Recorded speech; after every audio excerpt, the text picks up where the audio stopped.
The downpour crashed over Chicago's skies, as if trying to wash the entire city away, casting every corner of the streets in a chilling steel-gray hue.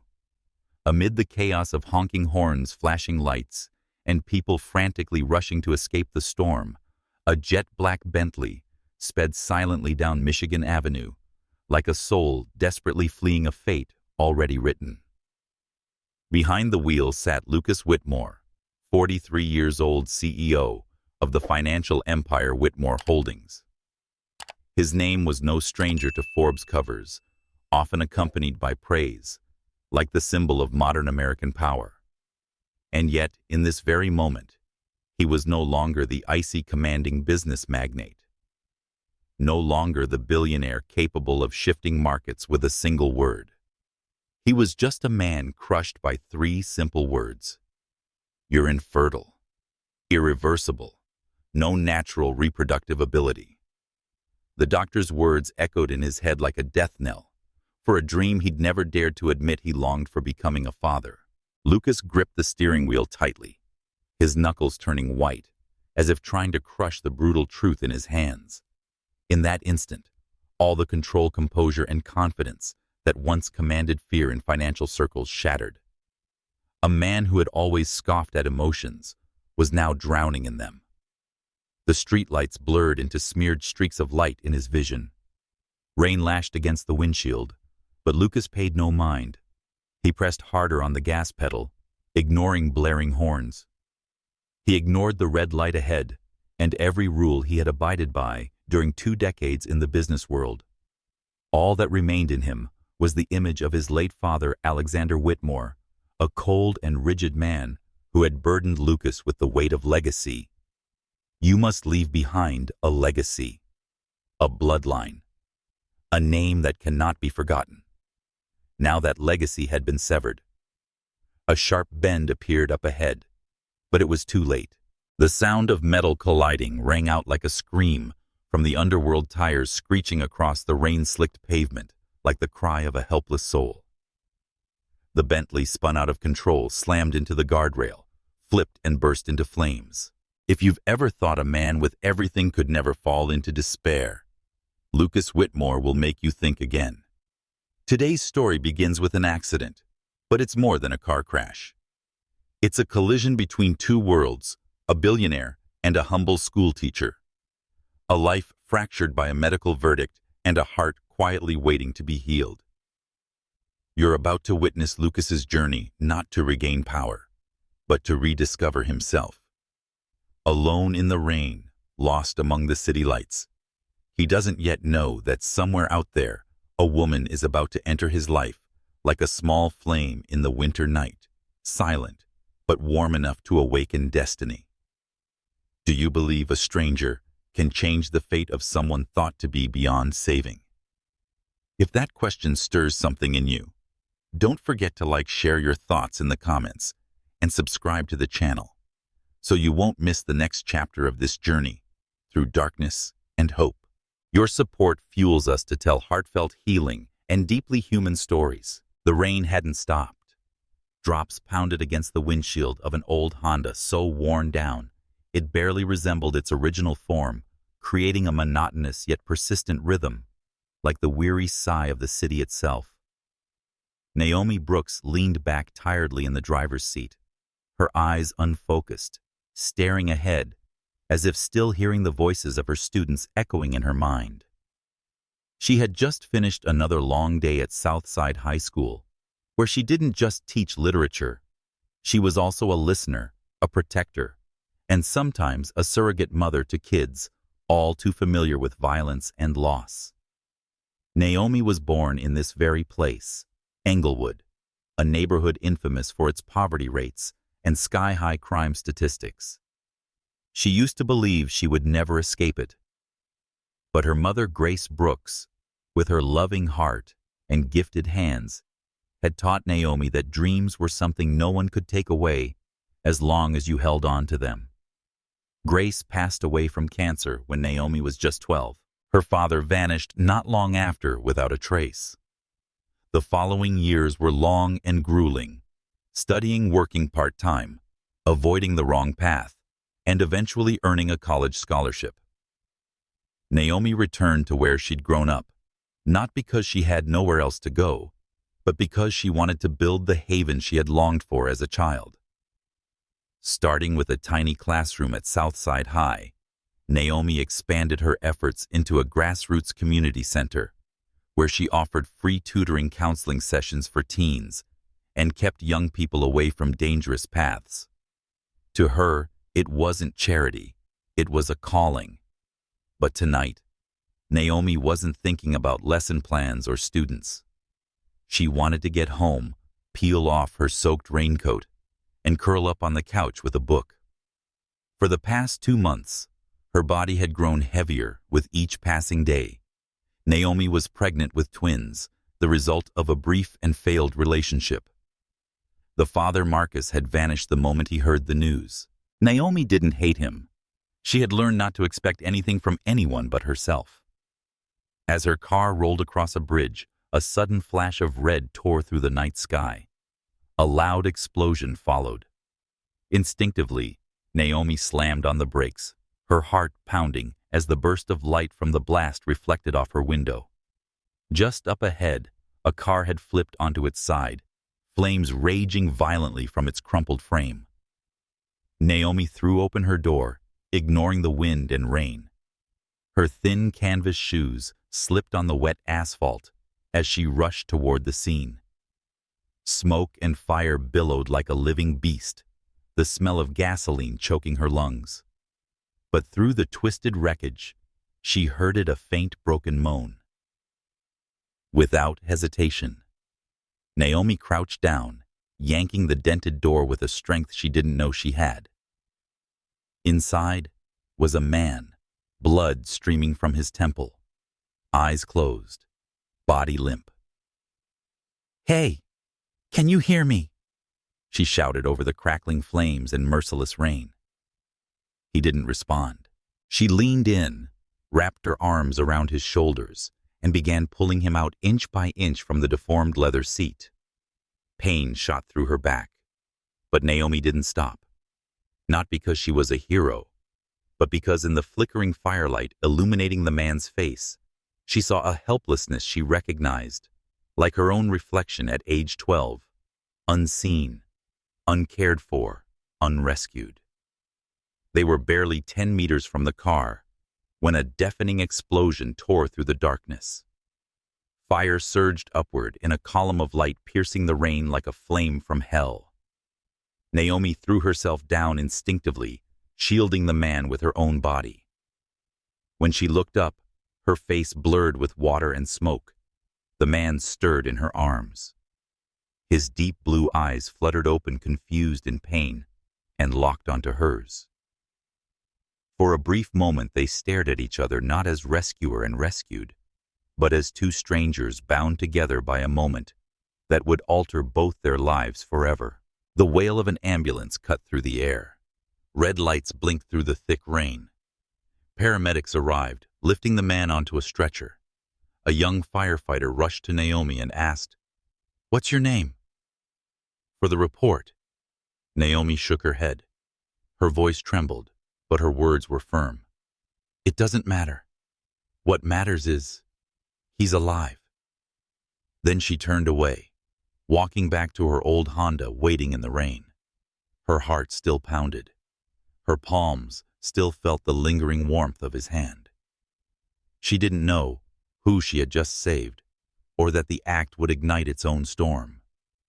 All she knew was that she had seen something more substantial than fear in his eyes, a connection she had never believed was real. Driving back to her small third-floor apartment, Naomi didn't turn on the radio. No music, no sound, only the rain tapping steadily on the roof. Her hand drifted instinctively to her belly. The two little lives inside her shifted softly, as if reminding her they were there. And she thought to herself, "Mama, did I do the right thing today?"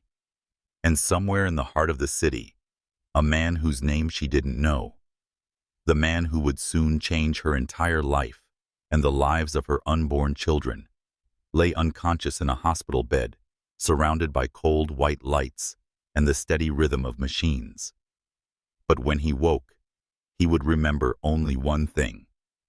The eyes of the woman who pulled him from the fire were brown, unwavering, and as mysterious as fate. Cold fluorescent light slipped through the hospital room's curtains, casting a hazy glow across Lucas Whitmore's bandaged face like mist settling after a storm. The scent of antiseptic, the steady beep of the heart monitor, and the soft footsteps of a nurse became the quiet background music blanketing the VIP suite. Lucas opened his eyes. Everything blurred at first. The white ceiling IV tubes, the dull ache in his temple and shoulder, all flooding in at once. He furrowed his brow slightly, trying to sit up, but his body wouldn't cooperate. A doctor's voice came from the corner, calm like a stream. "Mr. Whitmore, you're out of danger. Just some soft tissue trauma and minor blood loss. No serious internal injuries. A miracle." Lucas didn't respond. The word miracle echoed with a bitter aftertaste. He, who had always believed that every result came from strategy and calculation, had survived thanks to something so intangible, so invisible. A blurred image surged from the depths of memory. Deep brown eyes, small but steady hands, pulling him from the brink of death, and someone's urgent breath near his ear amidst the fire and pounding rain. He asked softly, his voice still raspy, "The woman, the one who saved me, who is she?" The nurse paused, unsure if she'd heard him right. Then she shook her head. "We don't know, sir. She left right after the ambulance arrived. Didn't give a name." Lucas gripped the edge of his blanket, a swell of emptiness rising like a tide. In his entire life, he had never owed anyone, never let anything slip beyond his control. And yet, a stranger had saved him, in that life-or-death moment, then vanished without a trace. The silence in the room didn't calm him. If anything, it stirred a quiet, unfamiliar kind of restlessness. Lucas had never liked things beyond his reach, let alone letting emotions lead the way. But this time, he knew he had to find her. Not out of hollow gratitude, not out of obligation. He needed to see those eyes again just once to know they weren't a hallucination born of fire and panic. A day later, after he was stable enough to leave the ICU and transferred to a high-end recovery suite, Lucas called Isabel Moore, his 9-year assistant. Isabel, sharp composed with fiery red hair, walked into the room holding a tablet, unable to mask the worry in her eyes. "You need to rest, Lucas. The board can handle the rest." He didn't look at her. Instead, he held out his hand. "Help me find a woman. Somewhere between 30 and 40. Black. Might live near the south side. She pulled me from the crash. No name, no information left behind." Isabel froze for a moment, then asked, "Do you have a photo? Any other specific details?" Lucas shook his head. A vague shadow passed through his gaze. "No, just her eyes. Eyes that had seen pain, but calm, strong." He didn't explain further, because he didn't fully understand it. Maybe it was post-traumatic, perhaps just a physiological response, or maybe it was something closer to faith, something he had lost long ago. Isabel nodded, asking no more. She was used to Lucas getting what he wanted, whether it was confidential details of a hostile takeover or the identity of a nameless woman in a storm. 36 hours later, Isabel returned with a thin file, placing it gently on the bedside table. Naomi Brooks, 35 years old, literature teacher at Southside High, currently lives in a third-floor apartment on Loomis Street. Clean record. No debt, no criminal history. Outside of teaching, she runs a community center for local youth. Lucas froze as his eyes fell on the photo attached to the report. Naomi, standing amid a group of students, her expression radiant, her smile gentle yet unwavering. He didn't recall that smile from the rainy night, But those eyes were unmistakable. A tenderness that didn't hide experience. Lucas clenched the file in his hand, his palm damp with an unfamiliar feeling reverence. He had met hundreds of beautiful, alluring, brilliant women within elite circles, but none had ever made him feel small like this. He didn't need someone to save his life. But Naomi Brooks somehow saved him from something far greater than death. Maybe even from himself, from the cold, hollow version he'd become. "Call her Lucas," said voice low. "I want to say thank you." But deep down, he knew this was no longer just a thank you. This was the beginning of a journey he had never imagined, with no direction plan or contract. Only a broken heart, learning how to beat again. Mama's Kitchen was a modest little diner tucked into the corner of Jefferson Street, where the jingling doorbell blended with the smell of warm cornbread and melting butter, always making people feel like they'd just come home. Exposed brick walls, worn wooden tables, and faded floral tablecloths evoked a soft, quiet nostalgia that had nothing to do with stocks, contracts, or billion-dollar assets. That was precisely why Lucas Whitmore looked entirely out of place with his tailored charcoal gray shirt, Swiss watch at his wrist, and slightly tense expression. He sat at a small table near the corner where warm yellow light filtered through lace curtains and caught the edges of early winter sunlight. In front of him was a glass of untouched water, a neatly folded napkin, and a steadily accelerating heartbeat. She was about to arrive. He had never waited for anyone quite like this before. Naomi Brooks parked across the street. She remained in her car momentarily, her palms sweating against the steering wheel. The text from Isabel, assistant to the man you rescued, had kept her up for 3 nights, not out of curiosity, but worry. She didn't want attention. She didn't need a reward. Most of all, she feared that the fragile peace in her small life might be shaken by something called a debt of gratitude from a man too powerful. But still she came because there was something in that man's eyes that night, something that hadn't left her since. Naomi stepped inside her chestnut knit dress, gently hugging her 6 months pregnant frame. Her curly hair was pulled up neatly, her face bare of makeup, but shaped by a calm grace that life had etched into her over the years. Lucas stood the moment she appeared. A polite but slightly awkward gesture made their eyes meet, and they quickly looked away, as if avoiding something too real or fast. "Miss Brooks?" he asked, voice deeper and more gravelly than Naomi expected. She nodded, walked over, and sat across from him, her hands lightly placed on the table, like she was preparing for an interview rather than a meeting. He spoke first, his words deliberate and slow. "Thank you for my life." Naomi pressed her lips together and dipped her head slightly. "I only did what any decent person would do." "No." Lucas shook his head gently. "Not everyone would run into fire and rain to save an unconscious man." She looked at him, and for the first time their eyes lingered a beat longer. "Maybe not," Naomi said. "But when I saw you lying there, I just thought if it were me, I'd want someone to come, that's all." Silence followed, not out of discomfort, but because both cautiously navigated their emotions.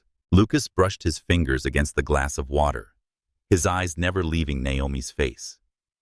He noticed how she held her back straight, her hands steady, and her gaze tired. Yes, but still having a quiet strength. "You're pregnant." He hesitated, unsure how far to go. Naomi gave a soft smile, thin as a thread but not defensive. "Yes, twins." Lucas straightened instinctively. "And the father?" No longer in the picture, Naomi answered evenly without bitterness or blame. "I'll raise them on my own." Lucas gave a faint nod, though his eyes betrayed a flicker of concern. "You're not afraid being a single mother in this place?"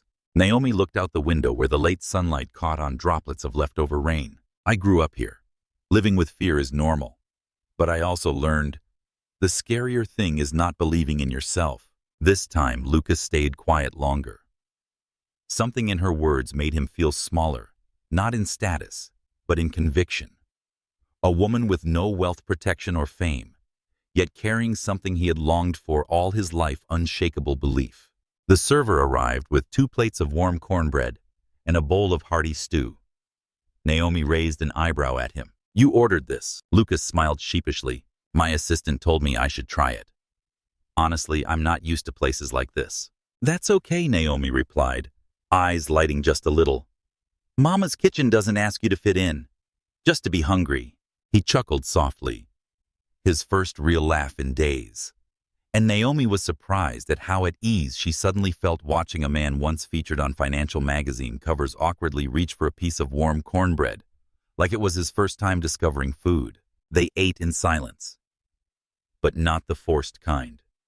It was the quiet that settled between two people, gently stepping into each other's world. Tentative, unfamiliar, but with something delicate already being sown.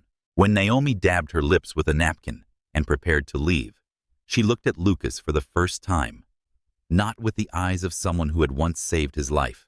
Anyway, thanks for inviting me here, and thank you for not offering money or gifts to repay me like others might. Lucas frowned slightly. I don't want to repay anything. I want to know who you are. Naomi nodded, saying nothing. She picked up her bag and stood. Well, now you do. She left before he could say another word. Lucas remained seated, the last rays of sunlight reflecting off the half-empty glass of water. On the chair across from him, the napkin she had used still rested, bearing a faint plum-colored lipstick stain. He didn't know exactly what he was feeling, but he knew one thing for sure. This meeting wasn't the end. It was the beginning. Outside his high-rise office window, the Chicago sky melted into a pale lavender hue. The towering buildings shimmered with golden glints, like fading embers reflecting off the clear glass, where Lucas Whitmore stood in silence, hands in his pockets, eyes distant as they followed the horizon. He had spent the entire afternoon in a state without a clear name. Not confusion, not infatuation, not quite stirred, but no longer cloaked in the indifference that had become his familiar armor. It was simply a slow shift, like the delicate crack of ice in still air, the first reverberation of something about to change forever. Isabel walked in, tablet in hand, her expression carrying an unusual hesitation. There's something, she said quietly, placing the device on the desk. Lucas didn't turn around, but his voice was steady and clear. Let me guess, it's about yesterday's meeting. Isabel gave a slight nod and activated the screen. Headlines from digital news outlets flashed before their eyes. Billionaire Lucas Whitmore, spotted in Southside. What's going on? Mysterious black woman draws Wall Street titan out of his ivory tower. Savior or gold digger, internet split. After Lucas Whitmore's meeting with pregnant schoolteacher, Lucas stepped closer, his gaze darkening slightly as he scrolled to the comments. Cruelty never needed a reason to erupt. Just one grainy photo taken through a diner window, a few cleverly spun lines of speculation, enough to shred a person's dignity. Does Naomi know? He asked. She must be now. Isabel sighed. The first post went up around midnight. It spread to gossip blogs already. Someone dug up her info, her workplace, the community center, even her home address. Lucas clenched his jaw. Anger rose in him, not loud, but razor sharp. We've dealt with the media 100 times, Isabel continued. But Naomi's not like us. She doesn't have a PR team, no legal counsel, no wall of protection. And she's pregnant. He sat down, hand reaching to his temple, still faintly bruised from the crash. But that wound now paled compared to the guilt growing in his chest. He was the one who stepped into her world, and now the storm had followed, tearing through the quiet life she had built. I'll handle it, he said, voice low and resolute. But the office door swung open just as he rose to his feet. A tall woman with sleek blonde hair tied neatly at the nape of her neck entered her outfit, immaculate, not a wrinkle in sight.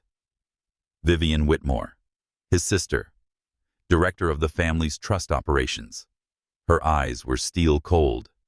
Lucas, she said, tossing a stack of papers onto his desk.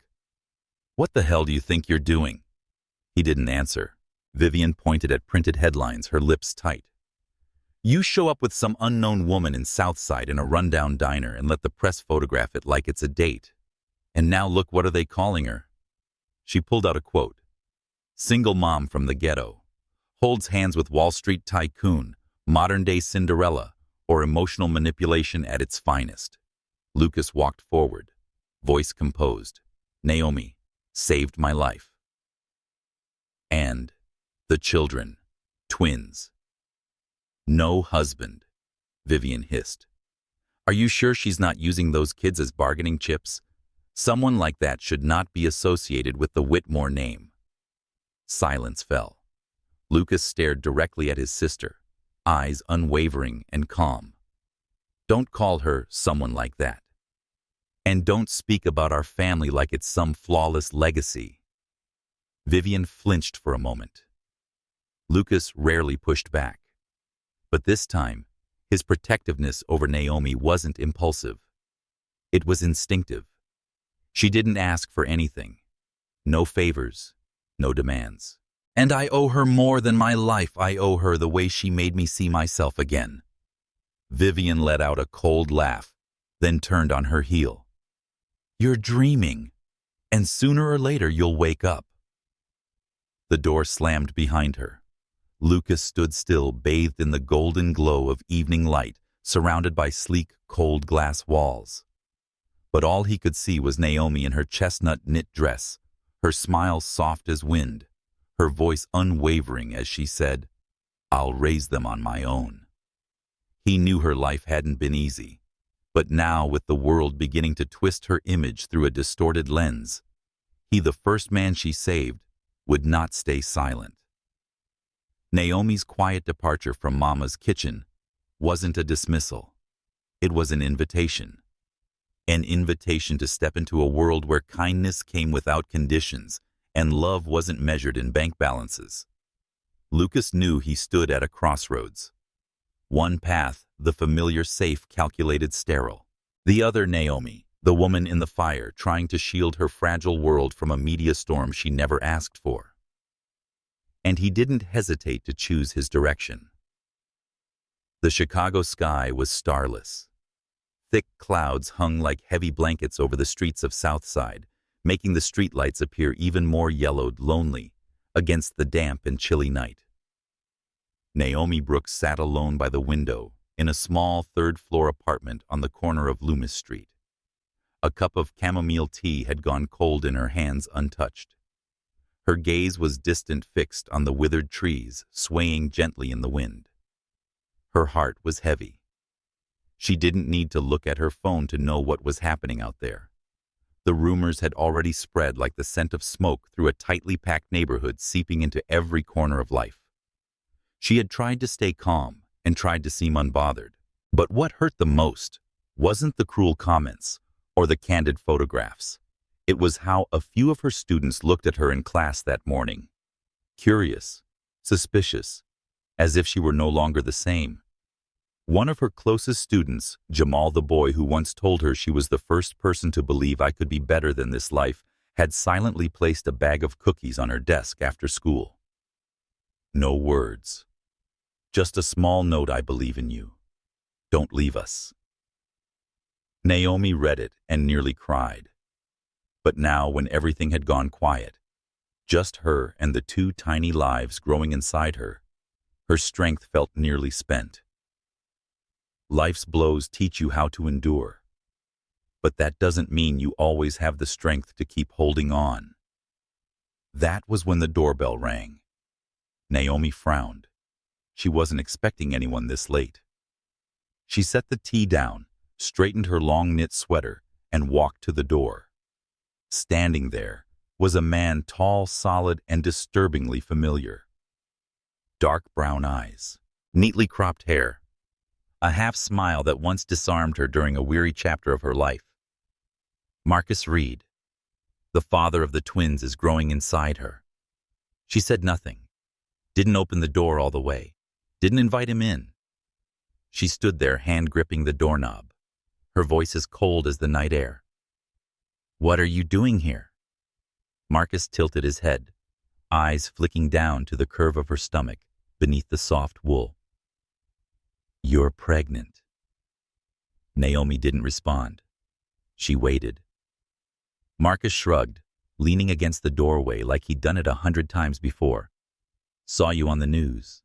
You're famous now. Not everyone gets a billionaire like Lucas Whitmore to climb down his ivory tower for cornbread and a school teacher from Southside." Naomi gave a dry laugh. "And you thought you could just show up, insert yourself into this story, like you didn't walk away?" Marcus rubbed his chin, pretending to think. "Maybe we should let the past go. I want to do right. Be a father. Maybe now that everything's changing for you, you need someone beside you, Naomi."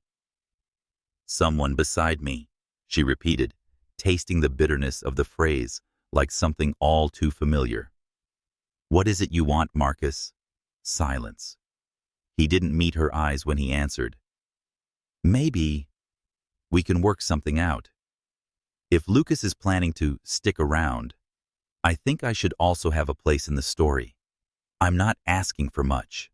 Just a fair piece.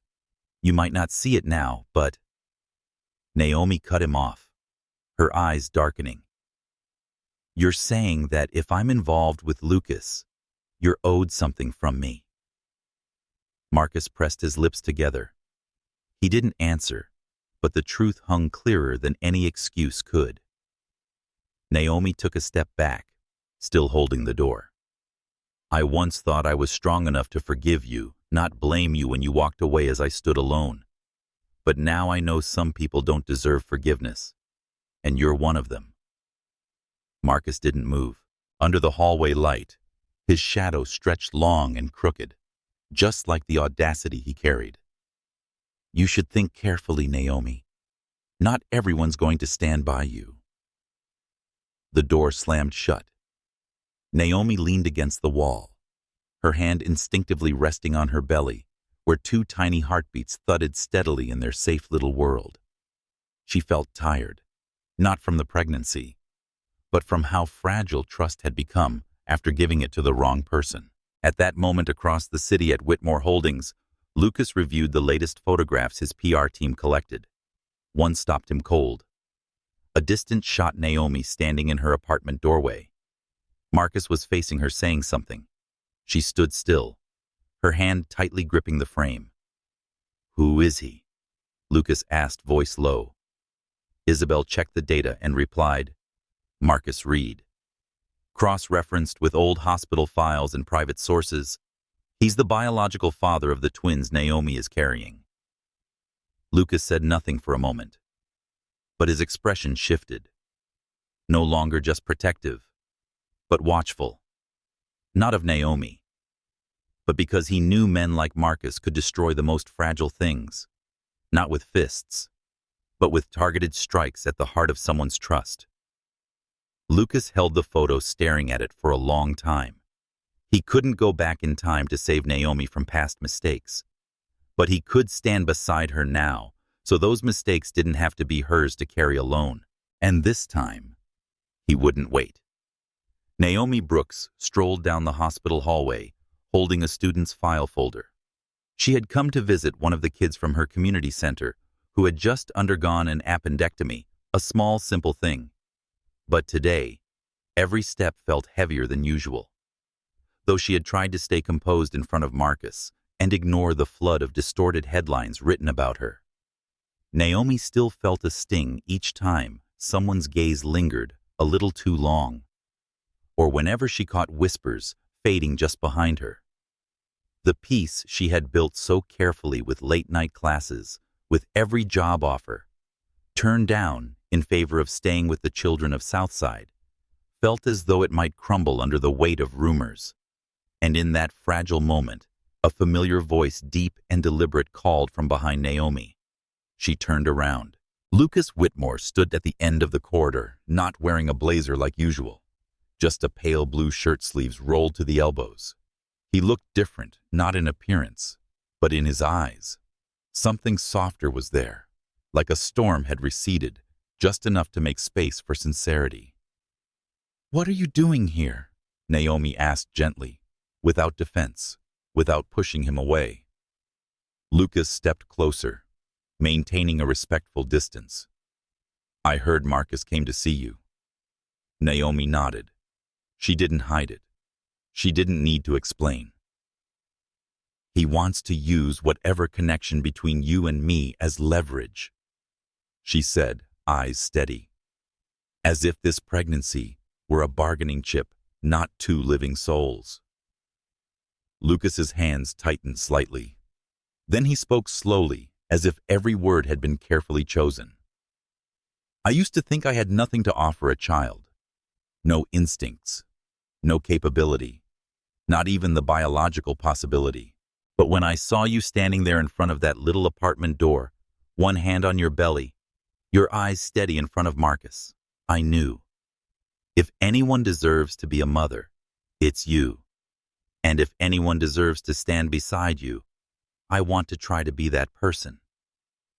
Naomi didn't respond immediately. She stayed silent for a long moment. Not out of surprise, but caution. She was used to promises. Used to love that bloomed in a flash, only to vanish in the storm. But what kept her from stepping back this time was that Lucas wasn't looking at her like someone who needed saving. He was looking at her as someone who stood equal. Lucas, she finally said, her voice calm as instinct. You live in a world I've never belonged to. In your world, every action has consequences measured by market value.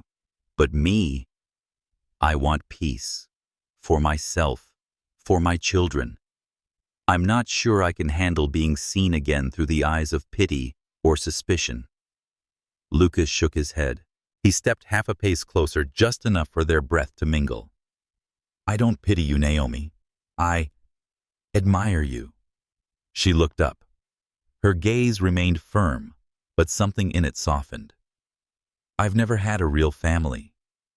Lucas said, his voice quieter now, as though confiding in himself. My father only spoke of legacy. My mother left when I was too young to remember her. Most relationships since have been negotiations, just not on paper. But you made me believe family could be a place to return to, not a burden to carry. Naomi blinked, not out of emotion, but because this was the first time she saw a man, one who had always shielded himself in power, bare his soul without fear of being hurt. That afternoon, Lucas followed Naomi to the community center. No entourage, no security, no cameras. He stood quietly in a corner while the kids wrote stories under the prompt, If I Were a Hero. A boy named Jamal, the same one who left cookies on Naomi's desk, peeked at Lucas, then whispered to a friend, Is that her boyfriend? Naomi heard it. She just smiled, saying nothing. Lucas, however, couldn't hide a genuine, unguarded smile. A smile that even he found unfamiliar on his face. When the kids left, Lucas stayed behind to help Naomi rearrange chairs and stack books. He crouched to roll up the playmats. She shelved the notebooks. Everything was gentle, like they'd done it 100 times. As Naomi bent to pick up a cloth rag, her hand brushed his. It wasn't intentional, but enough to make their hearts skip a beat. Naomi looked up at him. Lucas didn't pull his hand away. He didn't say, I love you. She wasn't waiting for promises. Between them, something unspoken was quietly forming. A presence. A kind of support that asked for nothing in return. A beginning without rush. On their way out of the center, they walked side by side, not touching, but their steps unconsciously matched in rhythm. Behind them, the sky burned orange and crimson, as if the entire horizon witnessed two distant worlds that had just discovered a shared, precious connection point. No one said a word about the future, but in both their hearts, a silent desire had begun to take shape, a willingness to keep walking together, even if only one step at a time. In the office of Tucson Memorial Hospital, the pale blue-white neon lights cast a sterile glow over stacks of dust-covered files. Isabel sat quietly at a dark wooden desk, flipping through faded medical documents, her brows slightly furrowed. These were fertility files sealed by personal request nearly 3 years ago. A request made by Lucas Whitmore himself. Male infertility. Conclusion. Complete infertility. No natural reproductive ability. Isabel remembered the day vividly. Lucas had summoned her to his office, placed a single sheet of paper on the table, and said just one sentence. Destroy all originals. Seal every copy, and never speak of this again. He did not explain, and she asked none. In Lucas's world, silence was the price of trust. But today, as Isabel stared at the twin ultrasound scans in Naomi Brooks' medical file, with a due date that perfectly aligned with the period Lucas had been hospitalized after his accident, she knew she could no longer stay silent. The next morning at Whitmore Holdings, Lucas reviewed an investment agreement with a Japanese partner when Isabel walked in. In her hand was a sealed beige envelope. "What is it?" Lucas asked, eyes still on the screen. Isabel placed the envelope on the table. She said nothing, just quietly slid it toward him. Lucas looked at her, then opened it. Inside were copies of his infertility report clipped beside Naomi Brooks's twin pregnancy ultrasound results. His heart skipped a beat. Lucas Whitmore was not a man easily rattled. But this silence wasn't calm. It was disorientation. His mind spun around one brutally simple question. How could he be a father? He reread the report. It was clear. Undeniable. Diagnosis. Complete infertility. Irreversible. And now Naomi was carrying twins conceived at a time that perfectly matched his hospitalization following the accident. A cold chill traced down Lucas's spine. Not because he doubted Naomi. She had never asked for anything and never hinted at anything. But that was what unsettled him the most. Could it be? He murmured more to himself than anyone else. Isabel sat down across from him, her gaze fixed. I didn't want to say it. However, you need to consider the possibility that a medical error may have occurred during the emergency treatment after the accident. A mix-up. Lucas looked up stunned. You mean, they may have used the wrong sample from the storage archive. And if Naomi was undergoing fertility treatment at the same hospital around the same time, Lucas straightened in his chair. His knuckles tightened. We need to verify this. Isabel nodded. I've already requested a chain of custody audit from the lab.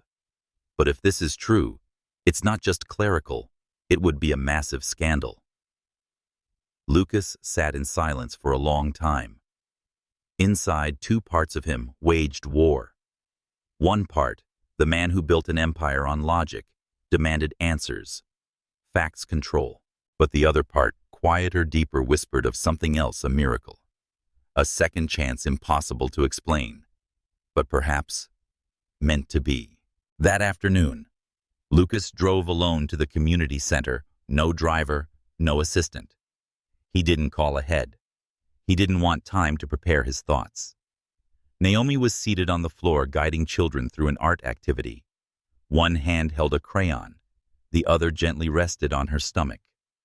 Lucas stood in the doorway for a while, hesitant, afraid his presence might somehow disturb a world too pure, too honest, the rare kind he no longer wanted to damage. Naomi looked up and caught his gaze. She smiled, sunlight catching softly on her forehead. You're early, she said, not rising. Lucas approached, but didn't sit. I need to talk. Privately. Naomi nodded, signaling another teacher to take over. She stood slowly and led him to the quiet courtyard out back, where only the wind and a few trembling daisies kept them company. Lucas didn't circle the point. Naomi, do you remember when you started your fertility treatment? What month? She frowned, thinking. Early March.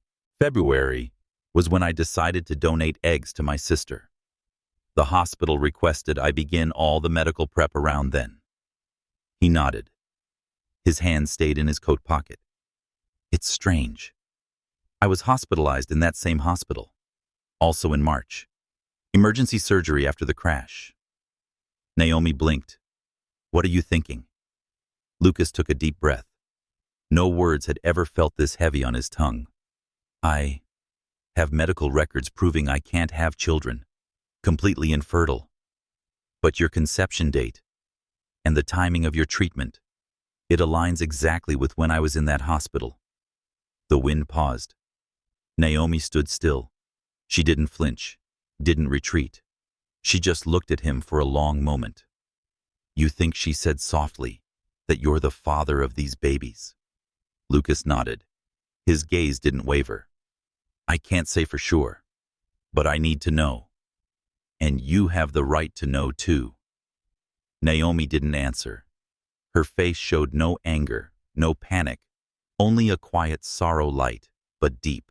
I chose to have these children, even without anyone behind me. I never thought they needed a father to be whole. But if someone accidentally became their father due to a hospital's mistake, then I need to know what you'll do next. Lucas didn't answer right away. He stepped closer, his eyes filled with gravity. I don't know if this is an error or a miracle, but if they are mine, I won't turn away. Not out of duty, but because I've never wanted anything more. Naomi remained silent. Her heart thudded clearly in her chest. She didn't know what would happen after today, but one thing she knew for sure: life never asks if we're ready. It simply offers us a chance and waits to see if we're brave enough to take it. A light rain fell when Naomi stepped out of the private hospital in the northern part of the city. Droplets landed softly on the shoulders of her coat, like tiny fingers tapping gently against a mind already worn thin. In her hand, she clutched an appointment slip for a DNA test, a flimsy piece of paper, yet heavy enough to tilt the axis of an entire life. Beside her, Lucas held the umbrella over them. Neither had said much before walking from the doctor's office to the parking lot.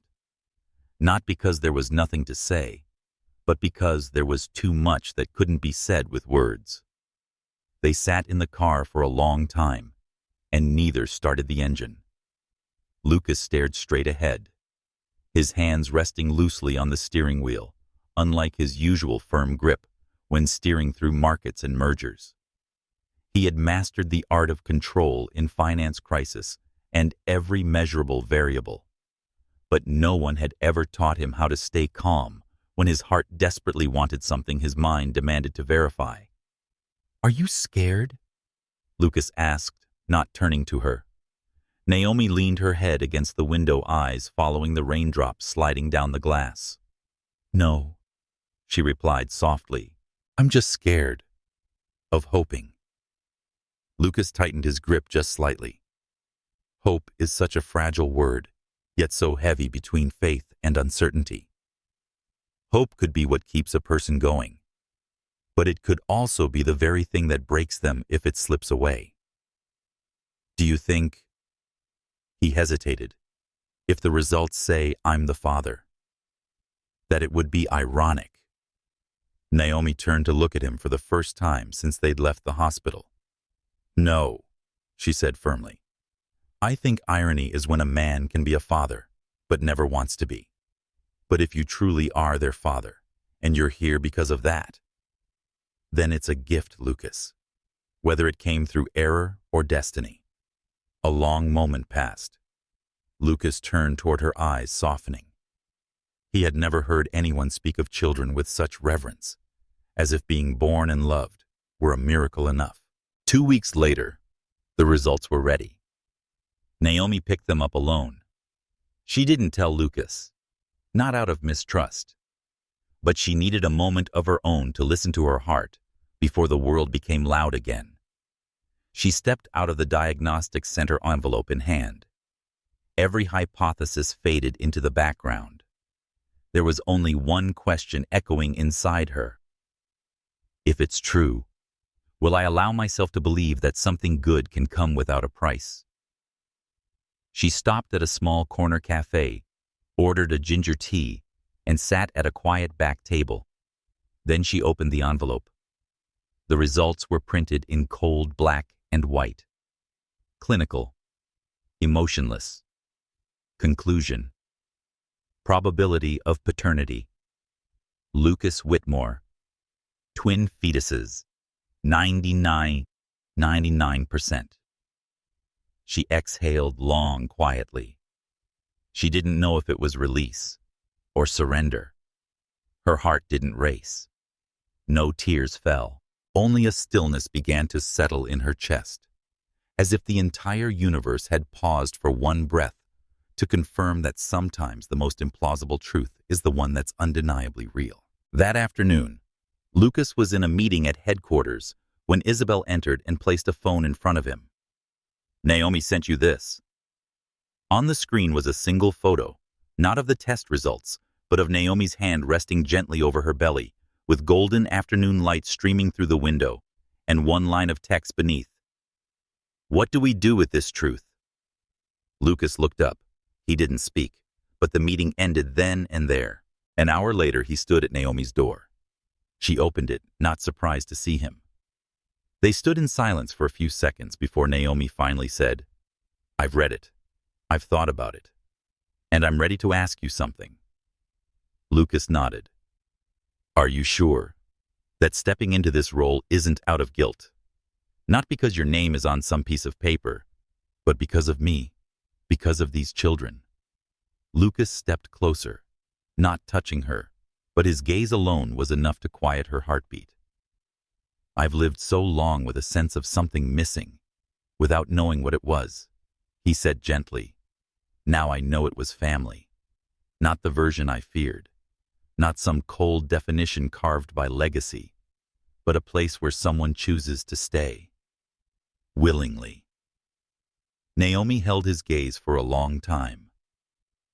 "I'm afraid, Lucas," she said. "Afraid that if we begin, you'll realize that your world's noise and my world's quiet will never blend." Lucas smiled, a rare, soft smile from a man raised behind glass towers and polished deals. "Then I'll learn how to live simply. And you, stay exactly who you are, because you gave meaning to my world." Naomi fell silent, but not from hesitation this time. She was memorizing everything, his expression, voice, and every word from this man, who was just a name on a financial magazine not long ago. Now he stood before her, not as a tycoon or a symbol of power or status, but as a man. "I am ready to learn how to be a father, and how to love a woman unlike anyone he'd ever known." The sky was still gray, the clouds unmoved. But in that moment, Naomi understood something with certainty. Some truths don't need sunlight to be proven, just the courage to believe. Morning light spilled through the kitchen window, scattering golden flecks across the surface of an old wooden table. The scent of baked goods drifted from the oven, mingling with warm cinnamon, gentle as a soft blanket, wrapping around a heart still curled from a restless night. Naomi stood by the stove, gently stirring a pot of simmering oatmeal with a wooden spoon. Her movements were slow, steady, as if each swirl wasn't just about cooking, but soothing something within herself, or someone else. From the living room came the faint rustle of a newspaper. Lucas sat in an armchair, wearing the charcoal sweater she had picked for him yesterday from the local thrift shop. He had meant to refuse habits die hard in a man used to custom logos and monogrammed collars, but when he saw the look in her eyes, he had nodded. The Chicago Tribune lay open in his lap, but he wasn't reading. He was watching Naomi, the woman who had cracked open his world, in the gentlest ways. "You know," Lucas said, his voice deep but calm, "for the past 10 years, my breakfast has consisted of black coffee and the financial news." Naomi turned her head, lips tugging into a subtle smirk. "And how did you survive?" "I didn't live," he replied. "I operated." She shook her head, scooping a spoonful of oatmeal, blowing on it gently, then extending it toward him. "Try this. Cinnamon apple oatmeal. Not as sharp as a market forecast, but enough to keep you alive." Lucas looked at the spoon, then at her. His eyes lingered on the fine crease at the corner of her lips, which only appeared when she truly smiled. It was a detail he wanted to see every day, and protect with everything he had. He leaned forward and took the spoon from her hand, like a child learning how to feel the world's warmth again. "It's good," he said softly. "Not just the taste because of the person who made it." Naomi didn't respond, but her eyes softened quietly. She had never imagined that a man like Lucas, who once moved between million-dollar summits familiar with the sound of helicopters landing on rooftops, would sit in her small kitchen eating oatmeal from a scratched wooden spoon like it was the most natural thing in the world. And what moved her wasn't just the act, but the silence between them, a kind of warm, unhurried quiet that needed no reassurance. That afternoon, Lucas offered to take Naomi to her prenatal checkup. She hesitated, not because she didn't want to, but because she was used to going alone. Lucas seemed to understand. He didn't insist. He just said, "If you need someone to sit quietly in the hallway and wait, I can be that person." Naomi smiled. She didn't need grand gestures. She needed someone who would show up. And he did. As the doctor gently moved the ultrasound wand across her belly in the exam room, two tiny figures flickered onto the screen, hearts pounding like small drums against the quiet. Lucas stood beside her, eyes fixed on the monitor. He didn't say a word, but his hand, usually steady from years of command, was now faintly trembling. Naomi turned her head slightly, watching him from the side. She thought, maybe every man carries a boy who was once forgotten. And sometimes just seeing this two lives growing hour by hour is enough to thaw the frozen places within. After the appointment, Lucas didn't drive straight home. Instead, he took her to an old bookstore. She had once mentioned her rainy day escape, where she'd pick a thin volume of poetry and read until the clouds passed. He let her wander the aisles, didn't intrude on her choices. He stayed a few steps behind occasionally, pausing to watch her run her fingers along faded spines, like a woman reading life with quiet reverence. Eventually, Naomi chose a small book titled The Quiet Light. She handed it to him. "Wanna try?" He opened a random page and read aloud, "Love isn't finding someone perfect. It's finding someone imperfect in a way that makes you want to stay." Lucas looked up. Naomi was watching him. She wasn't smiling, but her gaze was like the light in that poem, quiet, gentle, and enough to make someone stop in the middle of everything. On the drive home, the sky remained gray, but the rain had stopped. The last light of day filtered through the windshield, casting a soft glow over Naomi's hand resting on her belly. Lucas drove slowly, not because of traffic, but because he wanted the road to last just a little longer, to hear the soft rhythm of her breathing beside him, just to believe that no matter how many assets or victories he'd collected, the thing that made a man feel whole might be a morning in a small kitchen, a wooden spoon of warm oatmeal, and the sound of two tiny heartbeats pulsing on a black and white screen. Nothing extravagant, just a place to belong. On the 58th floor of Whitmore Tower, the wind lashed against the glass like the sky applauding angrily. The city below buzzed with motion, but inside the boardroom, the air was thick so one could almost smell it. The cold metallic tang of iron, the scent of power, of strategy, of unforgiving decisions. Lucas sat at the head of the long table, a crisp white shirt buttoned to the collar, and a muted gray tie mirroring the expression on his face. Across from him sat Vivian, his sister, and 3 elder shareholders, each a pillar of the Whitmore Holdings ecosystem. "We need a private meeting with you," Vivian began, direct and cold. No assistants, no aides, no third parties. Lucas nodded. Isabel silently closed her laptop and exited the room, leaving behind a silence only those born into this family could decipher, not the calm before the storm, but the storm itself.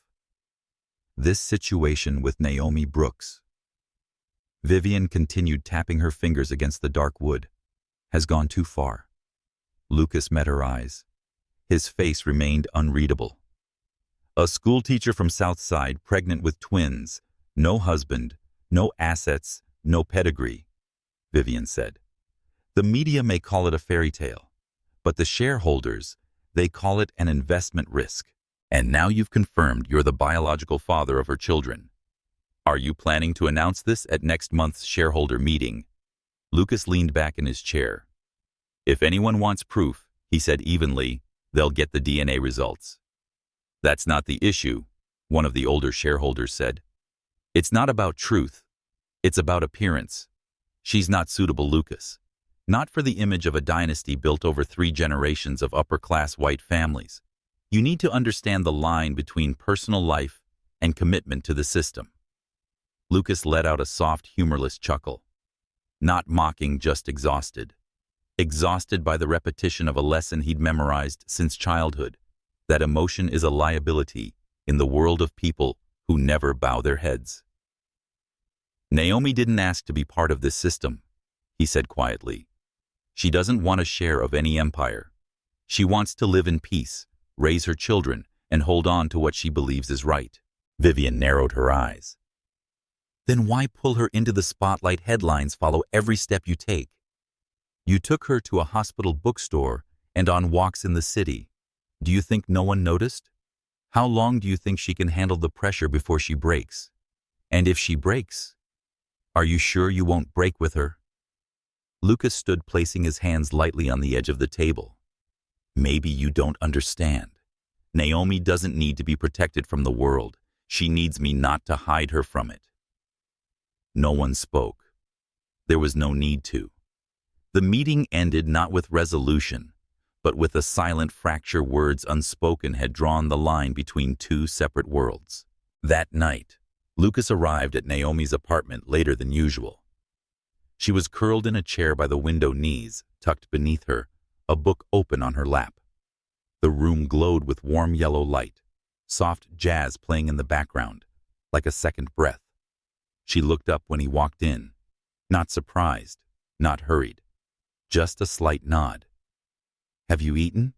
She asked, her voice calm, as if already knowing the answer would be no. Lucas shook his head. She rose and went to the kitchen, reheating a pot of carrot and ginger soup from lunch.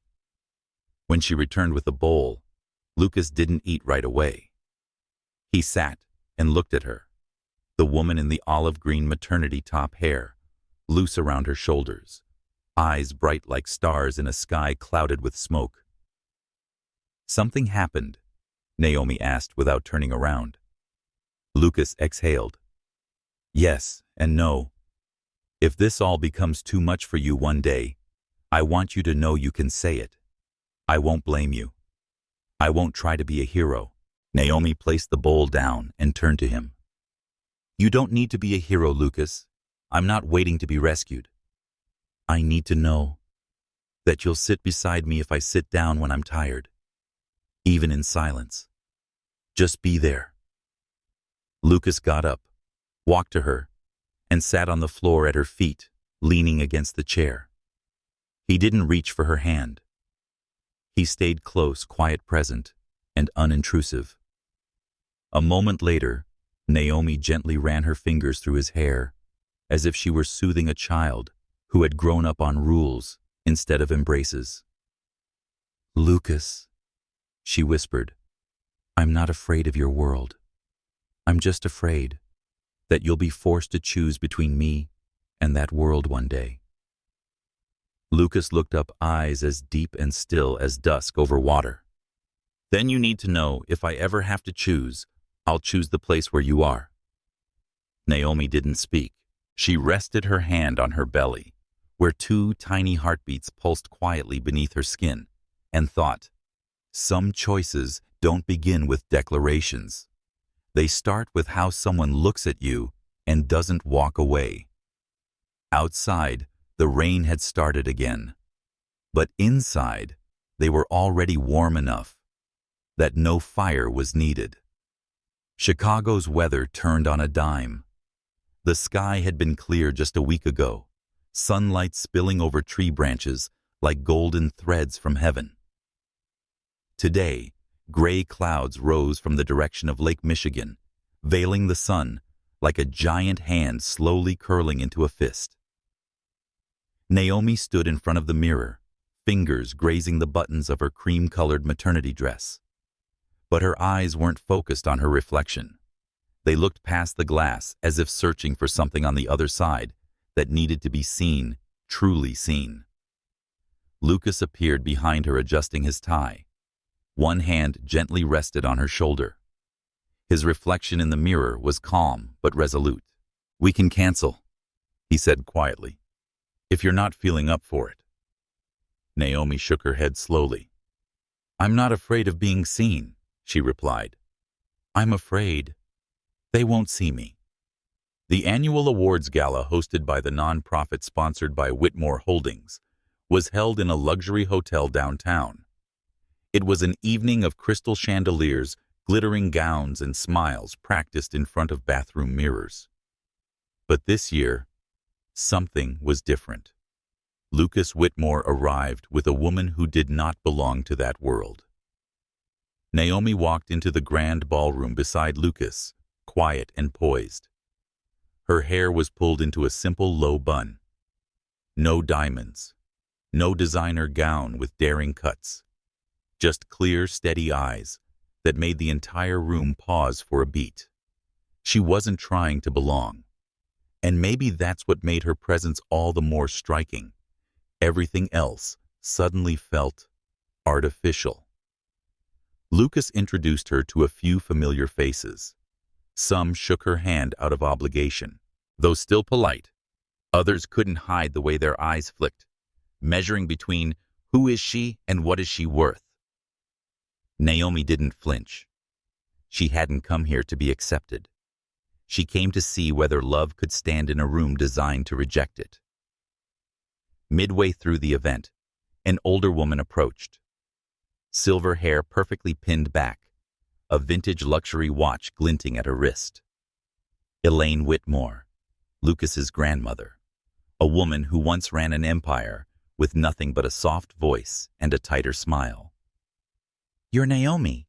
she asked, not cold, but not warm. Her voice was both an invitation and a warning. Naomi nodded, holding her gaze. "Yes. It's an honor to meet you, ma'am." Elaine's eyes briefly flicked to Naomi's belly. There was no surprise in them, only the chill that dropped the room's temperature by several degrees. "You do understand," she said, "that Whitmores don't end up in tabloids over matters of the heart. We were raised to keep our silence, even in love." Naomi smiled, not submissive, not defiant, just real. "Then I guess I was raised differently, ma'am, because I believe there are some things that, if left unsaid, might as well have never existed." Lucas said nothing. He didn't interrupt. He let Naomi stand her ground, not because he didn't care, but because he respected her enough to let her speak for herself. Elaine said nothing more. She tilted her head, then walked away, as if Naomi were a painting she'd decided didn't suit the decor of her gallery. After the gala, Naomi walked briskly to the car. Lucas caught up and opened the door for her, but he didn't start the engine once in the driver's seat. He looked over. Naomi stared straight ahead, hands resting gently on her stomach. "I'm sorry," Lucas said finally, "for dragging you into all of this. I should have shielded you from those eyes." Naomi turned to face him for the first time since they'd left the ballroom. "No," she said softly. "You didn't drag me into anything. I stepped in because I chose to. But tonight, I finally saw what I'd been trying not to think about." Lucas waited, silent. Naomi reached out and laid her hand over his. It was a small gesture but certain. Not everyone will understand why someone like you would choose someone like me. I'm not your past. I don't fit into your lifestyle. I don't belong to golden ballrooms or charity galas. But if I'm to be your future, we'll have to face that truth together. Lucas gripped her hand tightly. You don't have to fit into anything, he whispered. You just have to fit into my heart. Naomi didn't smile. She didn't cry, but her lips trembled just slightly. Not from fear, but from the quiet, breathtaking belief that maybe, just maybe, they could make it to the end of the road, together. The next morning, a headline appeared on the front page of a primary financial news site. Lucas Whitmore goes public with expectant schoolteacher love story, or PR strategy. Beneath it, a photo of Naomi looking at Lucas with an expression so tender it felt like late afternoon sunlight. But the caption beneath the image was vicious. The stark contrast in class, race, and education raises doubts about the motives behind this unlikely pairing. Naomi read the article while seated in her favorite cafe. She didn't flinch, didn't frown. She folded the paper, took the last sip of her now cold tea, and smiled. Because she knew every doubt the world threw at her would either break her or become one more stone paving the road she and Lucas were determined to walk. And that road, it was only the beginning. The October rain lasted longer than usual, falling softly like a background song with no end. The Chicago sky was painted ash-gray fog, clinging to every window pane, draping the city in a dream without windows. Naomi sat quietly in her small apartment, a soft yellow light spilling over the journal resting on her lap. Every page held delicate slanted handwriting letters written to the two babies growing inside her. My loves. One day, you might see pictures of your parents in newspapers. You'll read things that aren't true. You'll feel eyes that aren't warm. But please know this. You were not born to please the world. You were born because of a love that was real. She paused, resting a hand on her belly, where two tiny heartbeats pulsed louder each day, like drums echoing through a sacred old temple. The faint kicks felt like whispers from within, reminding her of her vulnerability and strength. Just then the doorbell rang. She answered it. Lucas stood in the rain, soaked from head to toe. His shirt clung to his frame, and his leather shoes were spotted with water. But what struck her most was his eyes, red and stormy, as if he'd walked through a hurricane without an umbrella. I need to talk, he said, voice hoarse and worn. Naomi tilted her head slightly and stepped aside without a word. They sat across from each other in silence. Lucas had changed into dry clothes. Naomi handed him a warm towel to dry his hair, then quietly returned to her seat. The space between them was thick with things unsaid. Eventually, he broke the silence. I saw my mother today. He began staring into the shadowy corner of the room, just beyond the reach of the lamp's glow. Naomi didn't interrupt. She waited. It's been 18 years, Lucas said, voice lower now. Since the day she left. No explanation, no letter, not a single call. But today, she just appeared. I walked into my office like nothing had ever happened. Same silver hair, same sharp eyes, as if absence had never existed. Naomi tilted her head slightly. What did she say? Lucas breathed almost like a laugh, but it wasn't humor. She asked if I was sure. About you. About the babies. She said I was repeating history, falling for someone who doesn't belong, loving by instinct, not reason. Naomi didn't respond right away. She was no stranger to judgment like that. But what made her heart ache wasn't the words. It was the way Lucas trembled, not in his hands, not on his shoulders, but in his voice, in his breath, like a child standing before a memory that had never been soothed. "Are you angry with her?" Naomi asked gently. Lucas nodded. "Yes, but what scares me more is that I understand her. I understand what running from a world you can't control feels like. I understand that sometimes leaving is easier than staying to watch it fall apart." Naomi looked at him for a long time. Then she stood and walked to his side, kneeling in front of him, placing her hand softly on his knee. "Lucas," she whispered, "we all carry wounds, but we weren't born to repeat the pain of the past. You're not her, and I'm not anyone who's ever walked in and out of your life." Lucas leaned forward, his forehead touching hers. "Aren't you afraid?" he asked, like a child testing the waters. Naomi smiled softly, like wind brushing a closed eyelash. "I am," she admitted, "but I choose to stay. Because if you love someone without being afraid, maybe you haven't loved deeply enough." That night they cooked dinner together for the first time. Not at a fancy restaurant, but in her small kitchen under the warm glow of a single lamp with a crackly old soul song playing from the radio. Naomi taught Lucas how to chop onions, a task he thought would be simple until the tears came. "I've pitched to 500 investors without blinking," he muttered, eyes watering. "And now I'm defeated by an onion." Naomi burst out laughing, a laugh that melted into the air and softened every wall still around him. "That's why I'm keeping you," she said. "Because you need to learn the small things to remember. You're a person, not just a polished emblem." They ate on the couch, fingers brushing, shoulders resting. Lucas told her about his childhood. His grandfather locked him in a music room to master a Chinese flute, believing it would teach discipline. How he first saw the ocean and realized the world was too vast for any of his accomplishments to mean everything. Naomi shared stories of her years teaching in Southside of children, with eyes starving for love, of days when she skipped meals to buy new books, believing that words could save a soul. They talked and listened. No interruptions, no analysis. Just two people sitting side by side in a modest apartment, exchanging fragments of themselves like little lanterns.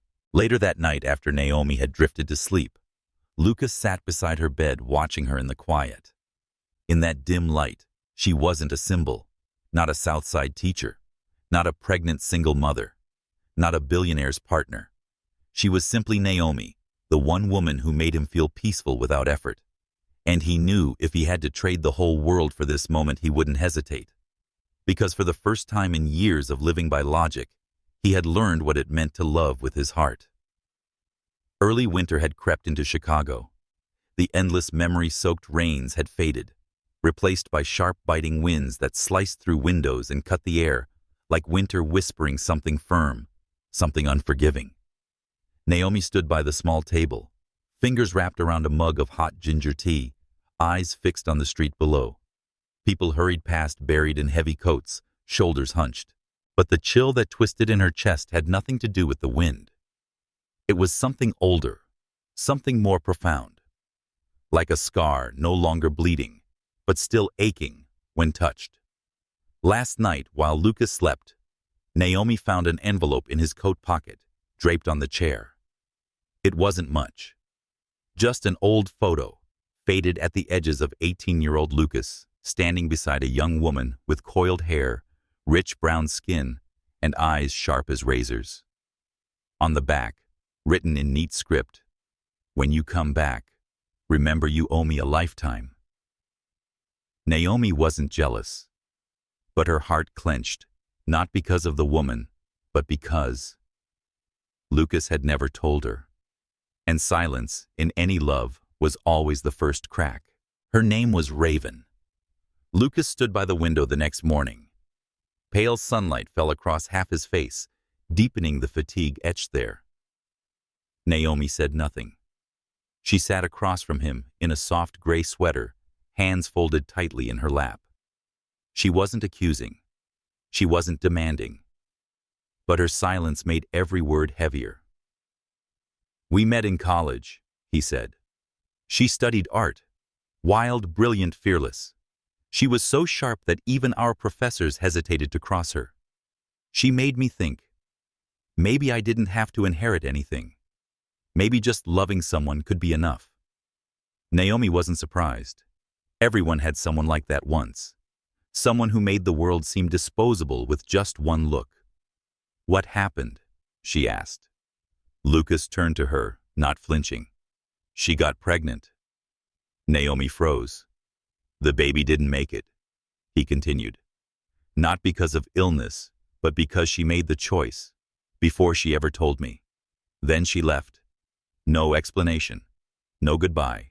The space between them thickened, as if every word laid another stone on Naomi's chest.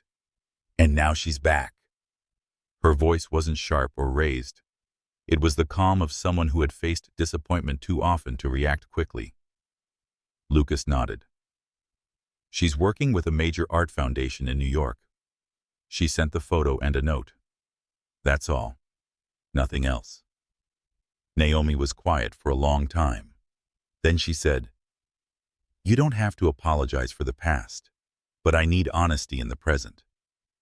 Lucas came closer, kneeling in front of her. "Naomi, I don't know if she still means anything to me, but I know this. You are the first person who's made me want to live in a way that feels real. Not for legacy, not for image, but just to be myself, and to be a father. Not the kind who hides, not the kind who runs." Naomi looked up. Their eyes locked.